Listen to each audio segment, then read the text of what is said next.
नमस्कार विद्यार्थी मित्रांनो, टेक्स्टबुक सुपर कोचिंगमध्ये तुमचं सहर्ष स्वागत आहे. मोस्ट अपेक्षित आणि मोस्ट इम्पॉर्टंट आणि एक्झाम पर्स्पेक्टिव्ह चालू घडामोडी आज डिस्कस करणार आहोत.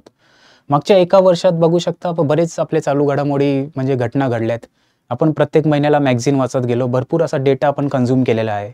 पण आपल्याला अभ्यास करताना वाटतं की प्रत्येक घडामोडी आपल्याला वाटते की ही इम्पॉर्टंट आहे, ही एक्झामला येऊ शकते. पण जर प्रिव्हियस इयर्स प्रश्नाचा जर ॲनालिसिस केला प्रॉपरली, तर आपल्याला एक सर्टन सेट ऑफ पॅटर्न दिसतो की आयोगाचा ह्या टाईपचेच प्रश्न विचारले जातात. म्हणजे एक तुम्ही जर प्रॉपर ॲनालिसिस केला असेल PYQचा, म्हणजे नुसतं प्रिलिम्स पॉइंट ऑफ व्ह्यूने नाही बोलत आहे, मेन्सचा जरी तुम्ही केला असेल, तर मेन्समध्ये पण तुम्हाला दिसून येईल की एक सर्टन सेट्स ऑफ म्हणजे प्रश्न म्हणजे टॉपिक आहेत जे आयोगाचे एकदम बोलू शकता की फेवरेट टॉपिक आहेत. तेच म्हणजे अपेक्षित जे चालू घडामोडी मागच्या वर्षभरात घडल्यात त्यावर आपण डिस्कस करणार आहोत आणि एकदम इम्पॉर्टंट आणि एक्झाम पर्स्पेक्टिव्ह जे चालू घडामोडी येऊ शकतात ते आपण आज डिस्कस करणार आहोत. तर चला वळूया फर्स्ट टॉपिककडे. तर पहिला टॉपिक आहे 16वा वित्त आयोग. भरपूर इम्पॉर्टंट टॉपिक आहे एक्झामच्या दृष्टिकोनातनं. मागच्या वेळेला जेव्हा 15वा वित्त आयोगाची स्थापना झालेली NK सिंग यांच्या अध्यक्षतेखाली, त्यावेळेला देखील NK सिंग यांच्यावर डायरेक्ट प्रश्न आलेला. कंबाईनमध्ये मला वाटतं डायरेक्ट प्रश्न आल्याने आणि राज्यसेवा मेन्समध्ये पण आलेला प्रश्न. म्हणून 16वा वित्त आयोग हे आपल्याला डायरेक्ट पाठ करायचे, त्याचे सदस्य, अध्यक्ष आणि सेक्रेटरी. आणि तसंच वित्त आयोग काय काम करतं हे आपल्याला माहीत असणं गरजेचं आहे. म्हणजे पॉलिटी म्हणजे भारतीय संविधानाच्या दृष्टिकोनातून पण वित्त आयोग काय काम करतं हे आपल्याला म्हणजे अभ्यास करणं हे गरजेचं आहे. तर आपण बघू शकता 16वा वित्त आयोग. 16वा वित्त आयोगाची स्थापना झालेली आहे आणि त्याचे अध्यक्ष कुणाच्या अध्यक्षतेखाली स्थापना झालेली आहे तर डॉक्टर अरविंद पनगडिया. तर डॉक्टर अरविंद पनगडियाबद्दल पण थोडंसं इन्फॉर्मेशन तुम्ही कलेक्ट करून जा. मेन म्हणजे ते जे नीती आयोगचे फर्स्ट व्हाईस चेअरमॅन होते. नीती आयोग तुम्हाला माहीत असेल की नीती आयोग ह्या मागच्या वेळेला नीती आयोगवर पण प्रश्न विचारला गेलेला की फुल फॉर्म विचारला गेलेला त्याचा. म्हणून असं म्हणजे चालू घडामोडी असा अभ्यास करताना आपल्याला पूर्ण जे GSचे सर्व विषय कव्हर होतील त्या दृष्टिकोनातून अभ्यास करायचा आहे. तर बघू शकता 16वा वित्त आयोग. 16वा वित्त आयोग याची स्थापना डॉक्टर अरविंद पनगडिया यांच्या अध्यक्षतेखाली झाली. तर पनगडिया यांच्या अध्यक्षतेखाली जी स्थापना झालेली आहे ते 31 ऑक्टोबर 2025 पर्यंत ते आपला रिपोर्ट सादर करतील आणि 1 एप्रिल 2026 पासून 5 वर्षासाठी हे आपलं लागू होणार आहे. ते जे रेकमेंडेशन देतील म्हणजे जे काय आपले ते रिपोर्ट असेल, पहिले तर आपल्याला माहीत असलं पाहिजे की वित्त आयोग काम काय करते. तर जे आर्थिक देवाणघेवाण असतं केंद्र आणि राज्य सरकारमधलं, त्या सगळ्यांचा म्हणजे एक हिशोब असेल, म्हणजे किती पर्सेंटेज कुणाला कसा पैसे जाणार आहेत त्याच्यावर एक वित्त आयोग रिपोर्ट संदर्भ करते की या राज्याला एवढे पैसे गेले पाहिजे, त्या राज्याला तेवढा हे पैसे गेले पाहिजे. त्या हिशोबाने हे लोक एक मस्त रिपोर्ट एक तयार करतात आणि आपलं पाठवतात. त्यानंतर बघू शकता आपल्याला सदस्य पण इम्पॉर्टंट असतील की 16वा वित्त आयोगमध्ये 3 फुल टाईम सदस्य आहेत आणि 1 पार्ट टाईम सदस्य आहे. म्हणजे पूर्ण वेळ सदस्य 3 आहेत. ते पूर्ण वेळ सदस्य 3 कुठले आहेत तर AN झा आहेत, ॲनी जॉर्ज मॅथ्यू आहेत, तसेच मनोज पांडा आहे. मनोज पांडाची बघू शकता नियुक्ती सध्या लेटेस्ट झाली आहे, कारण त्याच्यापूर्वी निरंजन राजाध्यक्ष हे पूर्ण वेळ सदस्य होते, पण त्यांच्या काहीतरी पर्सनल प्रॉब्लेममुळे त्यांनी राजीनामा दिलेला आहे आणि मग त्यांच्या बदली मनोज पांडा यांची नियुक्ती झाली आहे. तसंच सौम्या कांती घोष यांची अर्धवेळ सदस्य म्हणून नियुक्ती करण्यात आली आहे. मग 16वा वित्त आयोग हे आपल्याला सदस्य आपल्याला पाठ पाहिजेत. जेवढे पण आहे आपले पूर्ण वेळ 3 सदस्य आहेत, 1 अर्धवेळ सदस्य आहेत, तसेच अरविंद पनगडिया हे अध्यक्ष आहेत. तसेच जे मेन म्हणजे सेक्रेटरी सचिव असतात. सचिववर भरपूर वेळा प्रश्न विचारले जातात. आपल्याला बघू शकता मल्टीलायनर्समध्ये प्रश्न विचारले जातात. त्या वेळेला आपल्याला पूर्ण देतील की असं 16वा वित्त आयोग डॉक्टर अरविंद पनगडिया यांच्या अध्यक्षतेखाली स्थापन झाली. म्हणजे मग बाकीचे सदस्यांची नावं देतील. त्याच्यानंतर कॉन्स्टिट्युशनली बोलतील की कुठल्या कलममध्ये वित्त आयोगाची स्थापना केली जाते. मग असं पण एक स्टेटमेंट बनू शकतं की म्हणजे ही संविधानिक आपली बॉडी आहे की नाही, म्हणजे कॉन्स्टिट्युशनल बॉडी आहे की नॉन कॉन्स्टिट्युशनल बॉडी आहे. मग त्या संदर्भात पण एकदा संपूर्ण आपण बघून घ्यायचं आहे. बघू शकता सचिव म्हणून ऋत्विक रंजन पांडे यांची 16वा वित्त आयोग सचिवपदी निवड झाली आहे. म्हणून ह्या 4 गोष्टी आपल्याला लक्षात ठेवायच्या आहे. पहिली गोष्ट म्हणजे डॉक्टर अरविंद पनगडिया यांच्या अध्यक्षतेखाली 16वा वित्त आयोगाची स्थापना झालेली आहे. मग दुसरा म्हणजे त्याचे पूर्णवेळ सदस्य किती आहेत. 3 पूर्णवेळ सदस्य आहेत. बघू शकता AN झा असतील, त्याच्यानंतर ॲनी जॉर्ज मॅथ्यू असतील आणि मनोज पांडा हे रिप्लेस झालेत कुणाबरोबर तर निरंजन राजाध्यक्ष.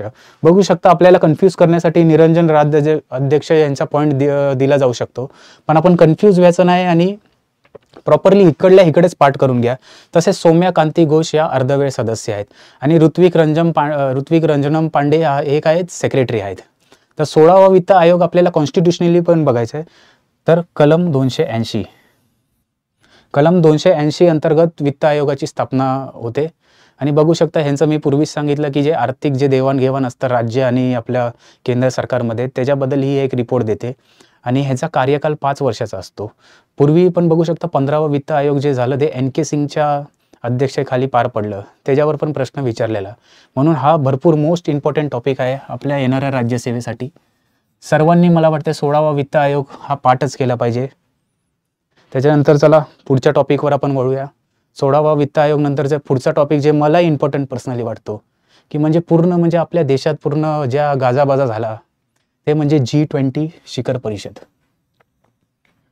G20 शिखर परिषद असं पण इम्पॉर्टंट म्हणजे इंटरनॅशनली पण म्हणजे बघू शकता भारताचा दबदबा त्यात आपल्याला बघायला भेटला आणि बघू शकता नरेंद्र मोदीच्या नेतृत्वाखाली म्हणजे पूर्ण जग म्हणजे फोकस होतं म्हणजे भारतावर की म्हणजे G20 आपल्या वेगवेगळ्या देशाच्या म्हणजे बघू शकता कोपऱ्यात वेगवेगळ्या सिटीमध्ये काही ना काहीतरी म्हणजे घडामोडी म्हणजे होत होत्या. म्हणजे U20 असेल, W20 असेल, C20 असेल, अशा वेगवेगळ्या परिषदा पण झाल्या. पण G20 जी परिषद आहे भरपूर इम्पॉर्टंट आहे एक्झामच्या दृष्टिकोनातनं.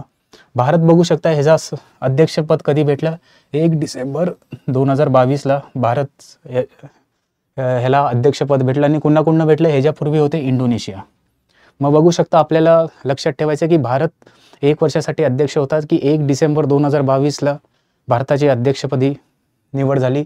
तसेच भारत 2023मध्ये प्रथमच नेत्यांची शिखर परिषद आयोजित करणार आहे. तसेच बघू शकता भारत थीम काय होती तर इकडे एक इमेज असेल तर इमेजमध्ये बघू शकता वसुधैव कुटुंबकम म्हणजे one earth one family one future अशी थीम आहे G20 परिषदेची. आपल्याला G20 शिखर परिषदेबद्दल भरपूर म्हणजे 3-4 गोष्टी आपल्याला लक्षात ठेवायच्या आहे. पहिला म्हणजे की G20 शिखर परिषदेचं भारताला अध्यक्षपद भेटलं त्या डेट लक्षात ठेवायचे 1 डिसेंबर 2022 ते 1 डिसेंबर 2022 ते 2023 पर्यंत भारताकडे हे अध्यक्षपद होतं. आता भारत नंतर हे अध्यक्षपद कुणाकडे गेलं हे पण लक्षात ठेवावं लागेल आणि कुणाकडे पहिले होतं हे पण लक्षात ठेवावं लागेल कारण हे ट्रायोका म्हणून आपल्याला ओळखलं जातं. मग इंडोनेशियाकडून भारताला 2022 साली अध्यक्षपद भेटलं.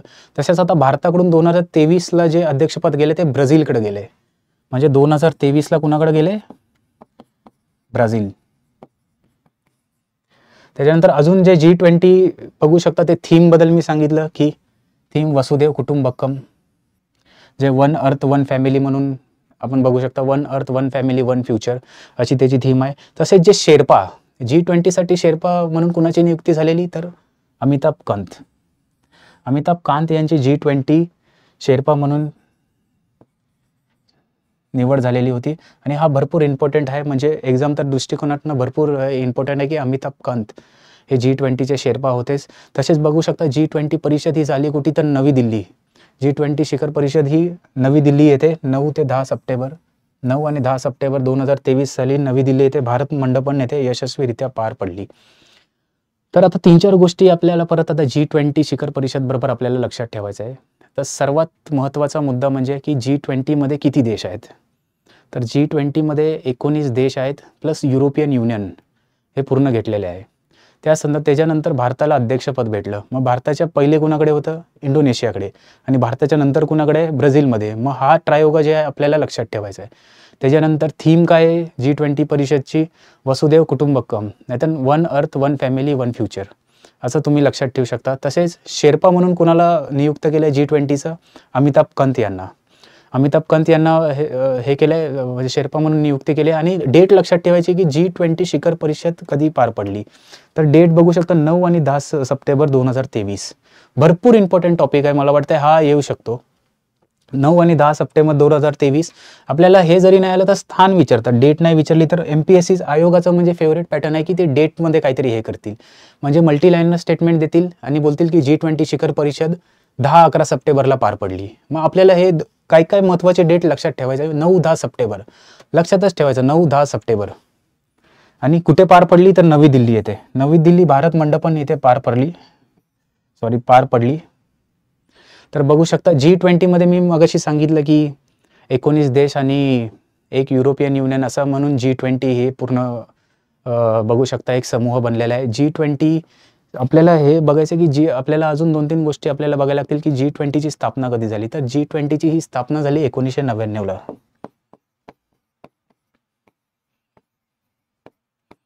1999 ला G20 याची स्थापना झाली. त्याच्यानंतर आपल्याला एक शॉर्टकट आहे की G20चे सगळे 20च्या 20 देश आपल्याला लक्षात ठेवायचे आहेत. म्हणजे 19 देश आणि युरोपियन खंड. त्याच्यासाठी एक शॉर्टकट आहे आणि आपल्याला हे का लक्षात ठेवायचं आहे, कारण आयोग असं म्हणजे UPSCचं पण तुम्ही जे प्रिव्हियस इयर्सचे जर पेपर बघितलं तर ते लोक काय करतात की म्हणजे एक प्रश्न देतात, 5-6 देशाची नावं देतात आणि सांगतात ह्यापैकी G20 देश कुठला नाही आहे. म्हणून असले प्रश्न टॅकल करण्यासाठी म्हणजे जे आपल्याला मोस्ट इम्पॉर्टंट जी चालू घडामोडी आहे ते आपल्याला पाठ करायलाच पाहिजे. म्हणजे पाठ करणंच भाग आहे, त्याशिवाय म्हणजे आपल्याला पर्यायच नाही. मग G20 मेंबर्स लक्षात ठेवण्यासाठी बघू शकता हे शॉर्टकट आहे. तर शॉर्टकट काय आहे, गुरुजी सीता अब SSC FCI में जॉब करती है. म्हणजे हिंदीमध्ये आहे, पण मला वाटतंय सर्वांनाच हे पाठ होईल आणि सर्वात सोपं आणि म्हणजे बघू शकता की सर्व ठिकाणी म्हणजे मॅक्झिमम जे पूर्ण म्हणजे जे स्पर्धा परीक्षेचा अभ्यास करतात हे सर्वात म्हणजे इम्पॉर्टंट बोलू शकता आणि एकदम फेमस शॉर्टकट आहे. गुरुजी सीता अब SSC FCI में है आणि सगळे SSC FCI में जॉब करती है. लक्षात ठेवायचं, गुरुजी सीता अब SSC FCI में जॉब करती है. पुन्हा एकदा, गुरुजी सीता अब SSC FCI में जॉब करती है. आता गुरुजी म्हणजे Germany, USA, Russia, Japan, India. गुरुजीचं कळालं, Germany, USA, Russia, United Kingdom, Japan, India. गुरुजी सीतामध्ये काय येणार, सौदी अरेबिया, इंडोनेशिया, तुर्की, ऑस्ट्रेलिया. गुरुजी सीता अब SSC FCI में जॉब करती है. अब म्हणून काय येणार, अर्जेंटिना, ब्राझील. ते झालं. अब SSC FCI में जॉब करती है. SSC FCI. SSC मध्ये काय येणार, साऊथ आफ्रिका, साऊथ कोरिया आणि C फॉर कॅनडा. FCI मध्ये काय येणार, फ्रान्स, चायना आणि इटली. आणि मे जे आपण बोलतो, मेक्सिको आणि युरोपियन युनियन. बघू शकता युरोपियन युनियन हा एक म्हणजे युनियन आहे, समूह आहे, देश नाही आहे. म्हणजे विविध देश म्हणून एक म्हणजे युरोपचे विविध देशचा एकत्र गट बनून हा युरोपियन युनियन फॉर्म झाला आहे. एक हा सिंगल देश नाही आहे. म्हणून आपल्याला लक्षात ठेवायचं G20 मध्ये असं पण वाक्य देऊ शकतात की यात 20 देश आहेत. तर लक्षात ठेवायचं 19 देश आणि युरोपियन खंड, युरोपियन युनियन आपण बोलू शकता. तर पुन्हा एकदा शॉर्टकट काय आहे, गुरुजी सीता अब SSC FCI में जॉब करती है. सगळ्यांनी लिहून घ्यायचं. एकतरी लिहून घेतल्यावर तुम्हाला म्हणजे एक्झामच्या मध्ये बघू शकता 1 डे बिफोर द एक्झाम पण तुम्ही म्हणजे हे सगळे 7-8 टॉपिक जे मी आज घेणार आहे ते जरी तुम्ही वाचून गेला आणि म्हणजे मोस्ट इम्पॉर्टंट आहे. म्हणजे मला स्वतः म्हणजे पर्सनली मी एवढ्या वर्ष एक्झाम देतोय तर मला पर्सनली वाटते की ह्याच्यातनं डायरेक्टली प्रश्न येऊ शकतात. म्हणून आपल्याला नोट डाऊन करून घ्यायचं आहे, गुरुजी सीता अब SSC FCI में जॉब करती है. पुन्हा एकदा रिवाइज करू की G20 शिखर परिषदबद्दल आपण काय काय पॉईंट डिस्कस केले. तर सर्वात प्रथम G20 शिखर परिषदेचं अध्यक्ष भारताला भेटलं. 1 डिसेंबर 2022ला त्याचं अध्यक्षपद भेटलं. आता कोणाकडून भेटलं तर इंडोनेशियाकडून भारताकडे आलं. आणि आता 2023 मध्ये 2024चं कोणाला अध्यक्षपद भेटले तर ब्राझीलला भेटले. म्हणून इंडोनेशिया, इंडिया आणि ब्राझील हे ट्रायो का आपल्याला लक्षात ठेवायचं आहे. त्याच्यानंतर आपण काय केलं, शेर्पा कोण आहे, G20 शिखर परिषदेचे शेर्पा म्हणून अमिताभ कांत यांची नियुक्ती झाली. त्याच्यानंतर थीमवर डिस्कस केलं की G20 शिखर परिषदेची थीम काय आहे, वसुधैव कुटुंबकम. त्यानंतर बघू शकता ही परिषद कधी झाली आणि कुठे झाली, हे डेट आणि स्थान भरपूर महत्त्वाचं आहे. आणि लक्षातच ठेवा की 9-10 सप्टेंबर 2023 साली नवी दिल्ली इथे झाली. 9-10 सप्टेंबर 2023 साली नवी दिल्ली इथे झाली. त्यानंतर बघू शकता G20 म्हणजे सदस्य 19 देश आणि युरोपियन खंड. मग हे लक्षात कसं ठेवायचं, ह्या शॉर्टकट मी आत्ताच शिकवला आहे. कुठला आहे, गुरुजी सीता अब SSC FCI में जॉब करती है. गुरुजी सीता अब SSC FCI में जॉब करती है. तर बघू शकता 2 टॉपिक आपले कव्हर झालेले आहे, 16वा वित्त आयोग तसेच G20 शिखर परिषद. बघू शकता पुढचा इम्पॉर्टंट टॉपिक आपण आता डिस्कस करूया. पुढचा इम्पॉर्टंट टॉपिक आहे नवीन संसद भवन. भरपूर मोस्ट इम्पॉर्टंट आहे. मोस्ट इम्पॉर्टंट म्हणजे बघू शकता आत्ताच ह्याचं म्हणजे इनॉग्रेशन आपलं प्राईम मिनिस्टर नरेंद्र मोदी यांनी केलेली आहे. आणि या म्हणजे नवीन संसद भवन म्हणजे मुद्दामून मी टॉपिक लिहिलं आहे, कारण संसद भवनाचीच आपली नुसती म्हणजे बघू शकता इनॉग्रेशन झालेलं आहे. पण ह्या पूर्ण प्रकल्पाला आपण काय बोलतो, सेंट्रल विस्टा प्रोजेक्ट.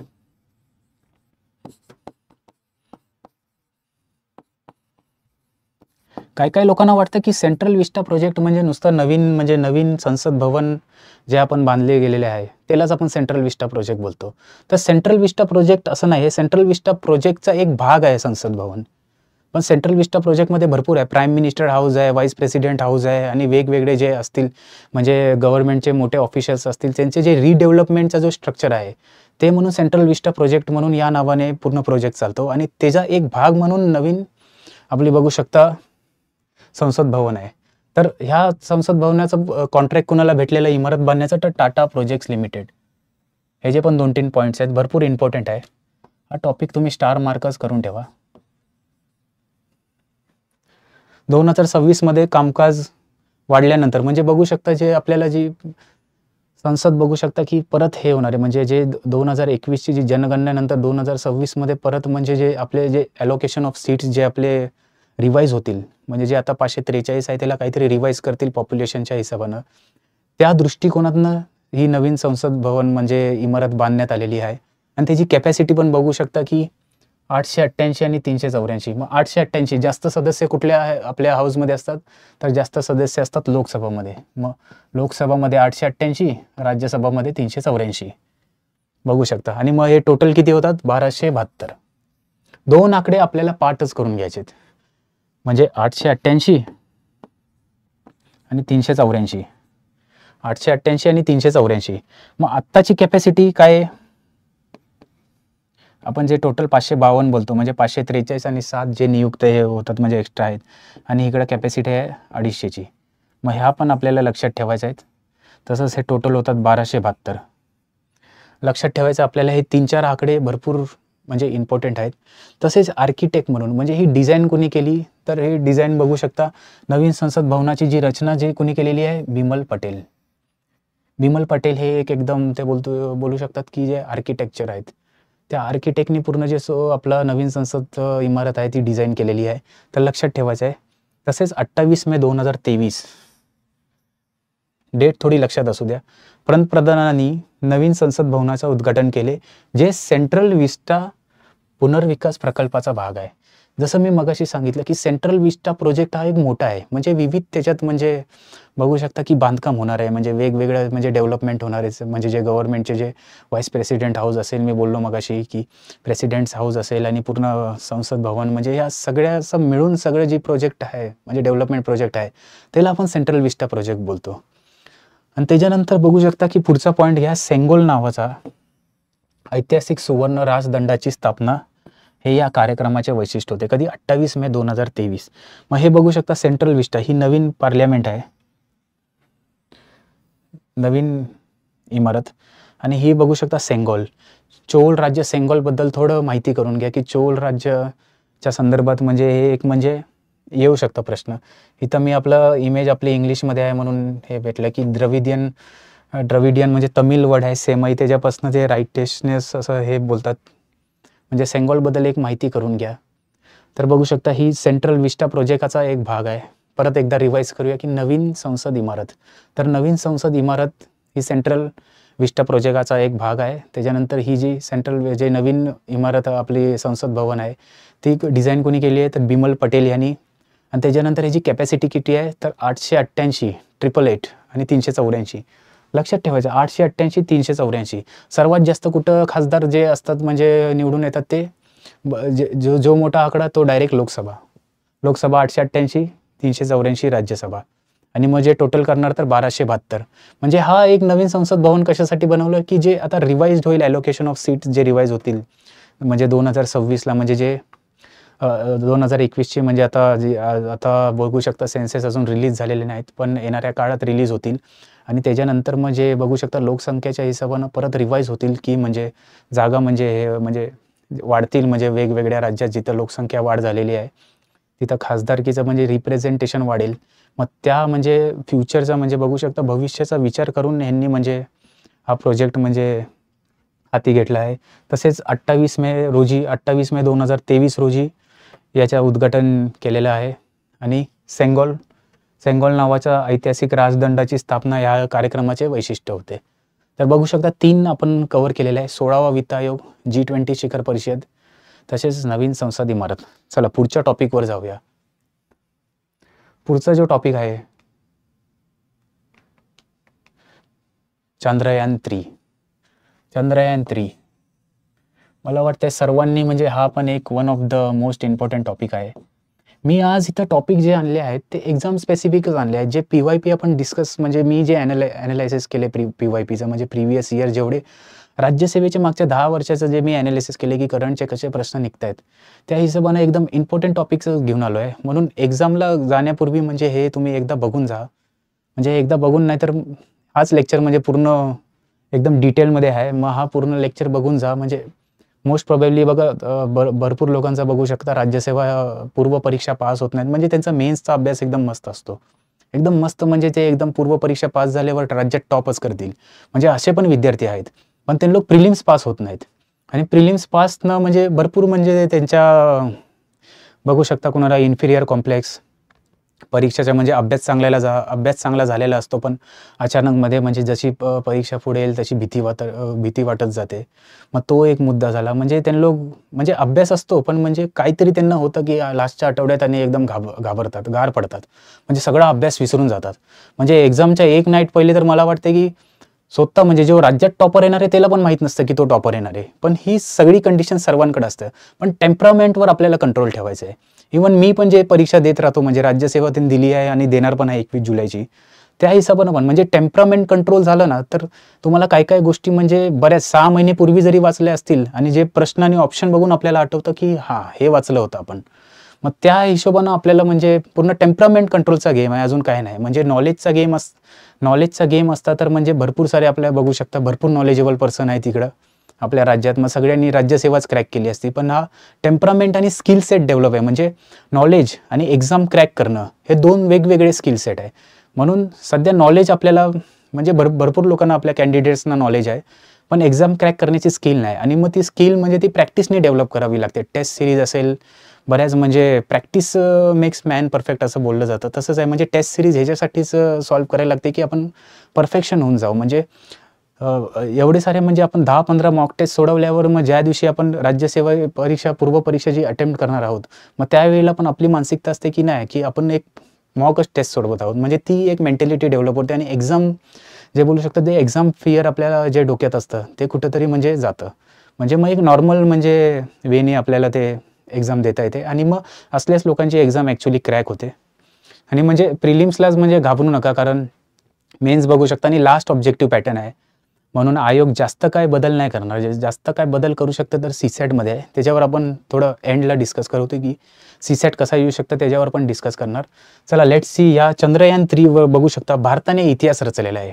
चंद्रयान-3 म्हणजे सर्वांना म्हणजे अभिमानाची गोष्ट आहे आपल्यासाठी. म्हणजे पहिला म्हणजे संपूर्ण म्हणजे जगात पहिला देश जो दक्षिण ध्रुवावर साऊथ पोलवर जे आपलं जे लँडिंग झालं आहे चंद्रयान ते पहिला देश आहे. आणि पूर्ण जगात 4था देश जो चंद्रावर पोहोचलेला आहे. मग बाकीचे पहिले 3 देश कुठले होते ते पण आपल्याला लक्षात ठेवायचं आहे. तर 3 देश मला वाटतं इकडं नाही आहे. पण आपलं चला बघूया आपण हे पहिले चंद्रयान-3 बद्दल माहिती जाणून घेऊया. मी पुढे सांगेल की कुठले ते 3 देश होते. चंद्रयान-3ची बघा 23 ऑगस्ट 2023 डेट लक्षात ठेवायची आहे सगळ्यांनी. 23 ऑगस्ट 2023 आपल्या इंडियन स्टँडर्ड टाईमनुसार 6:04 संध्याकाळी 6:04 चंद्रावर लँडिंग झाली. भरपूर इम्पॉर्टंट आहे. म्हणजे टाईम डेट हे सगळंच इम्पॉर्टंट आहे. चंद्रयान-3 म्हणजे काय प्रकार आहे. म्हणजे हे बघू शकता की लॉन्च कधी झालेला बघा. लुनार मिशन चंद्रयान-3 लॉन्च कधी झाला तर जुलै 14, 2023 लक्षात ठेवायचं. जुलै 14, 2023 2:35 सतीश धवन स्पेस सेंटर जे श्रीहरिकोटा इथे आहे तिथून लॉन्च झालेलं. आणि कधी म्हणजे हे चंद्रावर आपलं उतरलं 23 ऑगस्ट 2023 सायंकाळी 6:04 सॉरी. चंद्रयान-3 हा काय भारताचा चंद्रशोध मोहीम आहे. आणि कुठे उतरला हे पण इम्पॉर्टंट आहे की साऊथ पोल दक्षिण ध्रुवावर उतरला. दक्षिण ध्रुवावर उतरणारा हा भारत हा पहिला देश ठरला. तसेच चंद्रयान-3 काय चंद्रयान-2चे फॉलोअप मिशन आहे. म्हणजे चंद्रयान-2 बघू शकता की भरपूर म्हणजे सगळ्या देशांच्या अपेक्षा होत्या पण चंद्रयान म्हणजे संपर्क तुटला आणि ते म्हणजे क्रॅश झालं चंद्रावर आणि आपली सॉफ्ट लँडिंग झाली नाही. पण चंद्रयान-3ने बघू शकता ते बोलू सर्व वेळेचा खेळ आहे. म्हणजे आज जरी वेळ चांगली नसली तरी येणारा वेळ तसंच नसणार आहे. Nothing is permanent.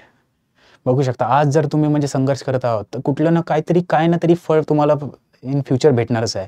म्हणून एकदम माइंडसेट एकदम पॉझिटिव्ह ठेवा. म्हणजे सायंटिस्ट लोक पण बघू शकता म्हणजे माइंडसेट एवढा पॉझिटिव्ह त्यांनी ठेवला की म्हणजे चंद्रयान 1 झाला, 2 झाला, 2ची सॉफ्ट लँडिंग झाली नाही. थोडक्यात आपण म्हणजे म्हणजे बोलू शकता ना एकदम यशस्वी होणार होतो की त्यात सॉफ्ट लँडिंग झाली नाही. तरी पण त्यांनी लोकांनी एकदम फुल डिटर्मिनेशन आणि पॉझिटिव्ह एनर्जीने चंद्रयान 3 म्हणजे पूर्ण प्रयत्न करून आणला आणि सॉफ्ट लँडिंग केली. त्या सॉफ्ट लँडिंगची डेट बघू शकता 23 ऑगस्ट जे 2000. चंद्रयान 2च्या विपरीत चंद्रयान 3मध्ये ऑर्बिटर नाही. कारण ऑर्बिटर ॲक्च्युली चंद्रयान 2चाच ऑर्बिटर वर्किंग आहे म्हणून ऑर्बिटर पाठवलं नाही. म्हणून 2च आहे फक्त, लँडर आणि रोवर. मग लँडरचं नाव लक्षात ठेवायचं आहे विक्रम लँडर आणि प्रज्ञान रोवर. विक्रम लँडर आणि प्रज्ञान रोवर. आणि बघू शकता दक्षिण ध्रुवावर उतरणारा हा भारत पहिला देश आहे. मग बाकीचे 3 देश कुठले असतील? एकदम नॉर्मल लॉजिक आहे त्याच्यात. पहिला तर USA, दुसरा चीन, चायना आणि तिसरा रशिया. हे 3 देश चंद्रावर सॉफ्ट लँडिंग केलेले आहे आणि भारत हा 4था देश झालेला आहे. आणि भारत 4था देश आणि पहिला देश दक्षिण ध्रुवावर सॉफ्ट लँडिंग करणारा झाला आहे. म्हणून आपल्याला 4-5 गोष्टी ह्या म्हणजे लक्षात ठेवायचं आहे. त्याचबरोबर आपल्याला हे पण लक्षात ठेवायचं आहे की म्हणजे इस्रोनी हा मिशन हे केलं आहे. मग इस्रोचे सध्याचे अध्यक्ष कोण आहे तर S. सोमनाथ. तसेच इस्रोची स्थापना कधी झाली तर 15 ऑगस्ट 1969. या 4-5 डेट आहेत ते लक्षात ठेवा. तर परत एकदा रिवाईज करूया काय केलं आपण. चंद्रयान 3ची सॉफ्ट लँडिंग कधी झाली तर डेट आपल्याला लक्षात ठेवायची आहे 23 ऑगस्ट 2023 6:04. तर ही तर लँडिंगची डेट झाली. पण लॉन्च कधी झालेला तर लॉन्च झालेला 14 जुलै 2023ला 2:35. मग या 2 डेट तुम्ही लक्षात ठेवणं अपेक्षित आहे. तसेच चंद्रयान 2 आणि 3मध्ये फरक काय तर चंद्रयान 2मध्ये जे ऑर्बिटर होता ते ऑलरेडी वर्किंग आहे. ऑर्बिटर, रोवर आणि आपलं हे बघू शकता लँडर, हे 3 आपले मेन जे घटक होते. पण चंद्रयान 3मध्ये फक्त 2च घटक आहे, लँडर आणि रोवर. मग लँडरचं नाव काय आहे विक्रम लँडर आणि प्रज्ञान रोवर. आणि त्याच्यानंतर भारत हा पहिला देश आहे ते दक्षिण ध्रुवावर सॉफ्ट लँडिंग केलेले आहे आणि जगात 4था देश आहे जो चंद्रावर गेलेला आहे. मग बाकीचे 3 देश कुठले? आपलं अमेरिका, चीन आणि रशिया. आणि मग बघू शकता हे कुठून लॉन्च झालं? श्रीहरिकोटा जे स्पेस स्टेशन आहे, सतीश धवन स्पेस सेंटर श्रीहरिकोटा इथून लॉन्च झालं. मग इस्रोची मेन भूमिका होती. मग इस्रोचा फुल फॉर्म काय आहे? इंडियन स्पेस रिसर्च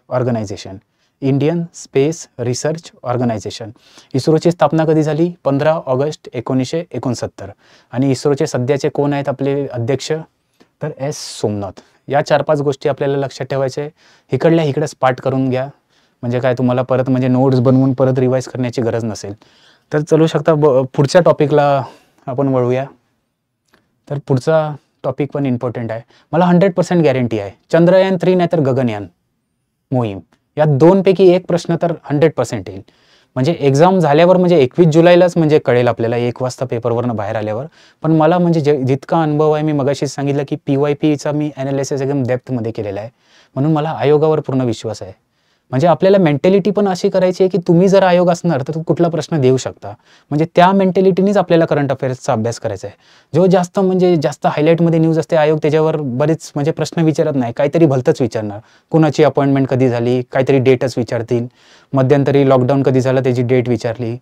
कोणतरी म्हणजे महिला असेल, कुठली पण महिला असेल वर्ल्ड लेवलला म्हणजे भारतीय महिला जी कुठल्या तरी म्हणजे नियुक्ती झाली असेल त्या ह्याच्यावर आयोग आपल्याला प्रश्न विचारतो. म्हणून जाता नियुक्त्यांवर म्हणजे एक बघून घ्या की कुणाची नियुक्ती कुठे झाली. तसेच जे डिफेन्स असेल आणि आपली मोहीम असतील म्हणजे पूर्ण म्हणजे इस्रो रिलेटेड जे असेल म्हणजे सॅटेलाईट हे बघू शकता त्याच्यावर आपल्या आयोगाचा भरपूर आपलं कल असतो. बघू शकता नेक्स्ट गगनयान मोहीम 2 हे करूनच जायचे. चंद्रयान 3, चंद्रयान 2 बरोबर त्याचं कंपॅरिझन आणि गगनयान मोहीम. तर गगनयान मोहीम काय आहे? भरपूर म्हणजे इतिहास घडवू शकते असं काहीतरी हे मोहीम आहे. तर बघू शकता चंद्रयान आपलं गगनयान मोहीम. गगनयान मोहीम काय, हा मानवांना अंतराळ पाठवण्यासाठी भारताचा महत्त्वाकांक्षी प्रकल्प आहे. बघू शकता मानव म्हणजे जे जातील आपले, म्हणजे एका रॉकेटमधनं मानव जातील इंटरनॅशनल स्पेस स्टेशनमध्ये आपले राहतील आणि मग परत 14 दिवसांनी येतील. म्हणजे ह्याच्यात पण एक आहे की एक जो चंद्राचा दिवस आहे तो पृथ्वीचा 14 दिवस. म्हणून हे पण लक्षात ठेवा सायन्सच्या दृष्टिकोनातनं. एक चंद्राचा दिवस म्हणजे पृथ्वीचे 14 दिवस असतात आणि मानवरहित हा मिशन आहे. म्हणजे बघू शकता. आणि मग पुढचं हे काय, भारतीय अंतराळ म्हणजे इस्रोने सुरू केलेले अंतराळवीरांना पृथ्वीच्या खालच्या कक्षेत म्हणजे लो ऑर्बिट त्यांच्या सुरक्षितपणे परत आणण्याची क्षमता प्रदर्शित करणे, हे या 3 भारतीय, हे इम्पॉर्टंट आहे लक्षात ठेवा.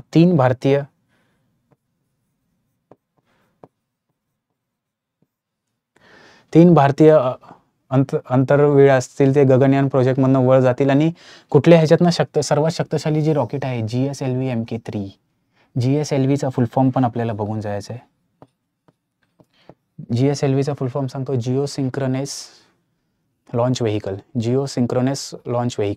म्हणजे काहीतरी बघू शकता जे जास्त वजनदार असेल म्हणजे त्याच्यासाठी एक बूस्टर ते रॉकेट आहे. म्हणजे भरपूर वजन देणारं कुठलं तरी आपल्याला वर हे करायचं असेल, सोडायचं असेल तर GSLV आपण मोस्ट प्रोबेबली वापरतो. नाहीतर आपण सगळे मिशन बघू शकता नॉर्मल सॅटेलाइट PSLVने सोडलं जातं. तरी polar launch PSLV polar satellite launch व्हेकलमधनं सोडले जातात. हे गगनयान मोहीम GSLV Mk3 मधनं हे अंतराळयान प्रक्षेपित केले जाईल. बघू शकता अमेरिका, रशिया आणि चीन नंतर मानवी अंतराळ मोहीम सुरू करणारा भारत हा जगातील 4था देश ठरणार आहे. बघा इकडं पण म्हणजे मानवी अंतराळ मोहीम जे सुरू करणारा भारत हा जगातील 4था देश ठरणार आहे. बघू शकता मागच्या वेळेला पण आपण बघितलं की म्हणजे हा ट्रेनिंग कोण देणार आहे, तर ट्रेनिंग ही युरी गॅगरिन कॉस्मोनॉट प्रशिक्षण केंद्र रशिया इथून आपल्याला ट्रेनिंग आणि जे टेक्निकल जे सहाय्य आहे ते आपल्याला फ्रान्स या देशाकडून भेटणार आहे. म्हणून या 3-4 गोष्टी गगनयान मोहीमबद्दल पण लक्षात ठेवा. तर गगनयान मोहीमबद्दल काय लक्षात ठेवायची की हे प्रकार काय आहे. प्रकार म्हणजे मानवरहित जे असतील, जे 3 अंतराळवीर असतील ते आपल्याला स्पेस स्टेशनमध्ये जातील लो ऑर्बिटमध्ये आणि तिकडं म्हणजे त्यांचं जे काय आपलं बघू शकता जे डिस्कवरीज असतील त्यांचे म्हणजे काय जे सायंटिफिक हे असेल म्हणजे आपलं एक्सपेरिमेंट करून येतील. आणि त्याच्यानंतर अमेरिका, रशिया आणि चीन नंतर मानवी अंतराळ मोहीम सुरू करणारा भारत हा जगातील 4था देश आहे. तसेच कुठल्या रॉकेटने आपण जाणार आहे, GSLV Mk3 Jio synchronous light आपला लॉन्च व्हेकल Mk3 ही भारताची म्हणजे सर्वात मोठं इंजिन आहे आणि जी बघू शकता हे लॉन्च होणार आहे. म्हणजे ह्या वर्षी अपेक्षित आहे. कोविडमुळे हे म्हणजे मिशन प्रत्येक वेळेला पुढं घेत झालं आहे आणि आत्ताची एक्सपेक्टेड आहे की या वर्षाच्या अखेरीस हे म्हणजे जाईल आणि त्याच्यासाठी म्हणजे 4 जणांची पण निवड झाली आहे. त्या 4 जणांचं म्हणजे आपल्याला डिटेल्स बघून घ्यायचं आहे एकदा. ते 4 अंतराळवीरांची नावं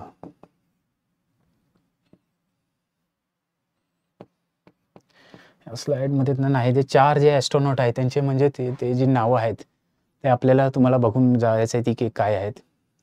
चला नेक्स्ट टॉपिककडे येऊ. तर नेक्स्ट टॉपिक पण परत डिफेन्स रिलेटेड आहे, युद्ध सराव. बघू शकता आर्मीचा लोगो आहे, नेव्हीचा लोगो आणि एअरफोर्सचा लोगो आहे. बऱ्याच युद्ध सराव जे आपले होत राहतात, प्रत्येक वर्षी होत राहतात बऱ्याच वेगवेगळ्या युद्ध सराव. आपल्याला आयोग असे रँडम विचारते प्रश्न. म्हणजे आपल्याला अपेक्षित म्हणजे राज्यसेवेसाठी आपल्याला वाटतं की आयोग काहीतरी भलतंच म्हणजे काहीतरी मोठं काहीतरी विचारतील आणि मग आपण काहीतरी सिंपल हे सगळे विषय म्हणजे साईडला करतो की आपलं हे यूज नाही शकत. पण सध्या बघू शकता की आपण एकदा बघून घ्यायचे की सर्व कुणाबरोबर म्हणजे भारत आणि कुणाचं म्हणजे संप्रीती कोण आहे, तर भारत आणि बांगलादेश. मित्र कुणाबरोबर आहे, भारत आणि श्रीलंका हे मित्र आहेत. लक्षात ठेवायचं. संप्रीती कुणाबरोबर आहे, तर बांगलादेश बरोबर. मित्र कुणाचा आहे, भारत मित्र कुणाचा आहे, श्रीलंकेचा मित्र आहे. तसेच मैत्री भारत आणि थायलंडची काय मैत्री आहे. त्याच्यानंतर वज्र प्रहार भारत आणि अमेरिका. त्याच्यानंतर युद्ध अभ्यास भारत अमेरिका. 2 लक्षात ठेवायचं, अमेरिका. वज्र प्रहार आणि युद्ध अभ्यास. युद्ध कुणाबरोबर भारत करतोय, अमेरिकेबरोबर. लक्षात ठेवायचं, भारतचं युद्ध कोणाबरोबर झालं? पाकिस्तानबरोबर. पण पाकिस्तानला सगळे टँक्स असतील, सगळे म्हणजे बोलतात ना, की युद्धशस्त्र असतील, ते कोण पुरवतंय? अमेरिकाच पुरवतंय. म्हणून युद्ध अभ्यास कोणाचा झाला? भारत आणि अमेरिकाचा. तसेच वज्रप्रहार पण भारत आणि अमेरिका. घुमंतू हाती हे इम्पॉर्टंट आहे. घुमंतू हाती हे भारत आणि मंगोलिया. लक्षात ठेवायचं आहे. हे आपण म्हणजे लक्षात येत नाही, म्हणजे आयोग असलेच प्रश्न टार्गेट करतं. काहीतरी वेगळीच नावं असतील आणि आपण म्हणजे आपण काही पण झाल्यावर भारत आणि USA मार्क करून टाकतो, भारत अमेरिका. पण तसं नाही. घुमंतू हाती भारत आणि मंगोलिया. तसेच गरुड शक्ती. गरुड शक्ती भारत आणि इंडोनेशिया. तसेच शक्ती अभ्यास भारत आणि फ्रान्स. संरक्षक भारत आणि जपान.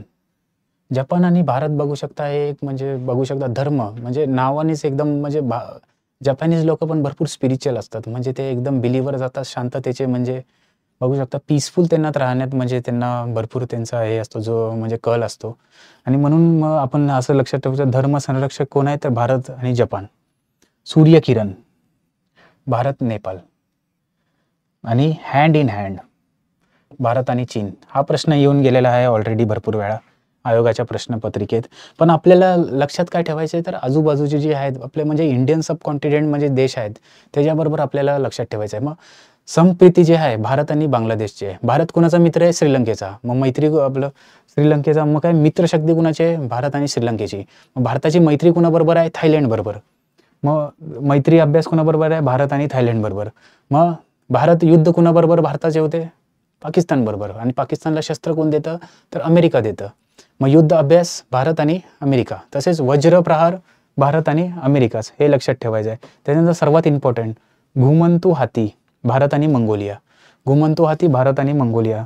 गरुड शक्ती कुणाचं आहे? गरुड शक्ती गरुड इंडोनेशिया. गरुड तुम्हाला माहीत असेल, गरुडा एअरलाइन्स हे इंडोनेशियन एअरलाइन्स म्हणजे एअरलाइन्सचं नावच आहे. म्हणून तुम्ही लक्षात ठेवा, इंडोनेशियाचं जे गरुडा एअरलाइन्स आहे त्याच्यावरनं गरुड शक्ती हे नाव दिलेलं आहे. त्याच्यानं नुसतं शक्ती असेल तर भारत आणि फ्रान्स. धर्मरक्षक म्हणजे धर्म कुणाकुणाचा म्हणजे आपलं बघू शकता, धार्मिक लोक आहेत. जपानमध्ये पण भरपूर स्पिरिच्युअल आहेत, भरपूर एकदम शांततेचे लवर्स आहेत आपले जपान. सूर्यकिरण सूर्य कुठून उगवतो? तर पूर्वकुंड. कुणाला डाऊट असेल तर जाणून घ्या, पूर्वकुंडच उगवतं. मग आपल्याला लक्षात ठेवायचं की भारताच्या मॅपमध्ये नेपाळ हा उत्तर पूर्वलाच आहे, म्हणून त्या बाजूने सूर्यकिरण भारत आणि नेपाळ. तसेच हँड इन हँड भारत आणि चीन. तर बघू शकता आपण 4-5 टॉपिक कव्हर केलेले आहेत आणि भरपूर इम्पॉर्टंट आहे. चला नेक्स्ट टॉपिककडे येऊया.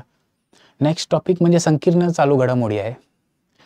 म्हणजे बऱ्याच घडामोडीमधनं मला हा इम्पॉर्टंट वाटतो, कारण पवन कल्याण बघू शकता, लोकसभा इलेक्शनमध्ये काहीतरी इतिहास घडवलाय. त्या पवन कल्याणबद्दल म्हणजे त्यांचा जो पक्ष आहे त्याच्याबद्दल आपल्याला माहिती असणं गरजेचं आहे, कारण डायरेक्ट आयोग प्रश्न विचारेल की हा पक्ष कुणाचा. मग पवन कल्याणचा जो पक्ष आहे, जे 14 मार्च 2014 रोजी जनसेना नावाच्या पक्षाची स्थापना झाली. आणि पीपल्स आर्मी म्हणजे तेलुगूमध्ये जनसेना. म्हणून हे लक्षात ठेवायचं आहे, पवन कल्याण यांची जनसेना पार्टी.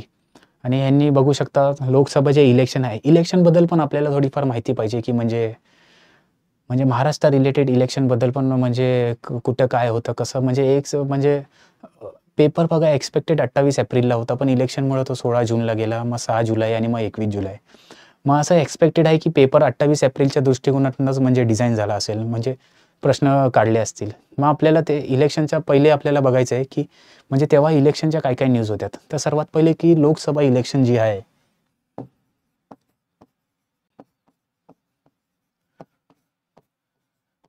सेवन फेसेस 7 चरणामध्ये झाली. हे लक्षात ठेवायचं आहे. म्हणजे हा कुठं पण म्हणजे मल्टी लायनर्समध्ये हे आपल्याला प्रश्न विचारले म्हणजे देऊ शकतात. म्हणजे लोकसभा इलेक्शन 7 चरणांमध्ये झाली, एवढं फक्त लक्षात ठेवायचं आहे. बाकी थोडं बघू शकता, हे एवढे मला इम्पॉर्टंट टॉपिक वाटलेत आणि आपण कव्हर केलेले. अजून बरेच सारे टॉपिक आहेत जे इम्पॉर्टंट आहेत, पण आपण ट्राय करू की पुढल्या सेक्शनला ते कव्हर होऊ शकतात. पण बघू शकता आता UPSCचा थोडं CSATवर आपण थोडं डिस्कशन करूया की CSAT पेपर येऊ कशा शकतो. मागच्या 2 वर्षीचा म्हणजे एक हे होता की म्हणजे 2 वर्षापूर्वी जे आपल्याला वाटत होतं की काय बोलू शकता, आपलं जे डिस्क्रिप्टिव्ह पॅटर्न येणार आहे की त्याच्या पूर्वी म्हणजे जे लास्ट ऑब्जेक्टिव्ह पॅटर्न होता, म्हणजे एक प्रेडिक्शन होतं की CSAT आयोग डिफिकल्ट करेल. पण काय आयोगाने तसं मागच्या 2 वर्षात केलेलं नाही. पण ह्या वर्षी 100% गॅरंटी वाटते की कुठं ना कुठेतरी जी-एसचा आहे तसा लेव्हल ठेवतील आणि सी-सॅट कुठेतरी एकदम डिफिकल्ट करतील, असा म्हणजे माझा अंदाज आहे. पण म्हणून आणि बरेच जे माझे पण मित्रमंडळी आहेत आणि स्टुडंट लोकांशी संपर्क असतो, तर बऱ्याच लोकांनी ह्या सी-सॅटला पूर्ण इग्नोर केलेलं आहे यावर्षी. प्रॅक्टिस करत नाहीत, मॉक टेस्ट सॉल्व्हत नाहीत. त्यांना वाटतं की 33% म्हणजे फक्त मार्क्स घ्यायचे म्हणून होऊन जाईल. पण तसं नाही आहे. मला म्हणजे कुठेतरी वाटतं की मागचं 2 वर्षाचा यू-पी-एस-सीचा पेपर बघा. या वर्षीचा पण 16 जूनचा तुम्ही पेपर बघितला, तर तुम्हाला कळेल की म्हणजे सी-सॅट म्हणजे काय करू शकतो. म्हणजे आयुष्य कुणाचं बरबाद 1 वर्ष करायचं तर सी-सॅटच म्हणजे बघू शकता इनफ आहे. म्हणून एक सी-सॅटवर थोडं लक्ष द्या. थोडं गणित सॉल्व्ह करा, वेगवेगळ्या टेक्निक म्हणजे जॉमेट्रीचे जे असतील, मेन्सुरेशन जे टॉपिक बोलतो, जे एस-एस-सी सी-जी-एलमध्ये विचारलं जातं, त्या ह्याच्यावर म्हणजे तुम्ही थोडं प्रॅक्टिस करा, म्हणजे येऊ शकतात. तसेच पॅसेजेस असतील, कॉम्प्रिहेन्शन बघू शकता यू-पी-एस-सीमध्ये जसं एक कॉम्प्रिहेन्शन एकच प्रश्न, एक कॉम्प्रिहेन्शन एक प्रश्न, तसा म्हणजे टाईम कन्झ्युमिंग पेपर्स यू-पी-एस-सी बनवते. तसं म्हणजे अपेक्षित आहे. म्हणजे असं होईलच असं नाही, पण आपण एक मेंटली प्रिपेअर्ड असलं पाहिजे की असं होऊ झालं तर आपल्याला एक मेंटल स्टेबल पाहिजे की आपल्याला कसं आपल्याला 66 मार्क स्कोर करता येईल. कारण बरीच लोकं असं आहेत म्हणजे ते जे 66 नाही निघालं तर मग पेपर 1ला एवढं म्हणजे ते 100, 150, 130 स्कोर करून काय उपयोग नाही. म्हणजे तेच आहे, म्हणजे ते बोलतात ना की तुम्ही पेपर 1मध्ये 120 स्कोर करा आणि पेपर 2मध्ये 70 तरी पण बास होतंय. नाहीतर म्हणजे सी-सॅट म्हणजे गेम चेंजिंग आहे. म्हणून सर्व विद्यार्थ्यांना एक सूचना असेल की म्हणजे सी-सॅटला तुम्ही इग्नोर नका करू. जे लास्टचे दिवस राहिलेत ते गणिताचे जे पूर्ण सूत्र असतील, फॉर्म्युलेज असतील, वेगवेगळे प्रॅक्टिस हे करा. स्वतःच प्रॅक्टिस करा. म्हणजे जे जे आयोगाचा जो नेमका पॅटर्न जो म्हणजे आहे की 10 पॅसेजेस, त्याच्यानंतर 25 ते रिझनिंग आणि गणिताचे प्रश्न आणि 5 डिसिजन मेकिंग. मग ह्या टाईमाला थोडा चेंजेस होण्याच्या मला तर असं म्हणजे गट फिलिंग आहे की होऊ शकतं.